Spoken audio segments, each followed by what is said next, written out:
Over in the U.S., 9% of today's flights were canceled in what may be the worst weather disruption on record. A winter storm dumped as much as 2 feet of snow on the eastern coast, leading to closed airports and grounded flights. And some pretty interesting pictures that we're getting from D.C.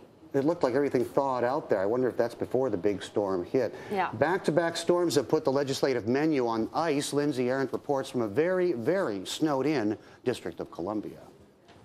Well, the weather here has been absolutely frightful, brutal. In fact, the federal government, as a result, shut down for a third consecutive day. Very few restaurants open, very little subway service. People really hunkering down. And of course, the irony is this was supposed to be a very active week in Washington, D.C., with each chamber of Congress hoping to get some business done before the President's Day recess, when they typically return home to their constituents and tout their accomplishments. But because of the snow, every single congressional hearing was canceled on Wednesday. We're talking about very important issues, including the Treasury Department's budget, starring Tim Geithner. He didn't have to show up. How to unwind the Fed's stimulus programs with Ben Bernanke. Hearings on Google's privacy issues in China. Hearings on systemic risk and oversight hearings on Toyota recalls. All of those hearings were canceled because of the weather. Now, you, of course, could argue that the weather offered an upside for some people, specifically Ben Bernanke and Tim Geithner. Some say they dodged a bullet. They didn't have to show up to withstand the brutal Q&A, the questioning that gets pretty nasty with these hearings.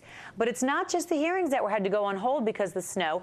Votes as well, key votes. Senate Democrats wanted to pass an $80 billion jobs package by the end of this week, but because the weather kept so many lawmakers away from Washington, they did not have the numbers to hold a vote. So it's been postponed for at least 2 weeks. Similar fate for the House, which was slated to vote this week on a bill that would repeal the antitrust exemption for health insurers. That's been taken off the table again till lawmakers get back from their recess in and around February 22nd.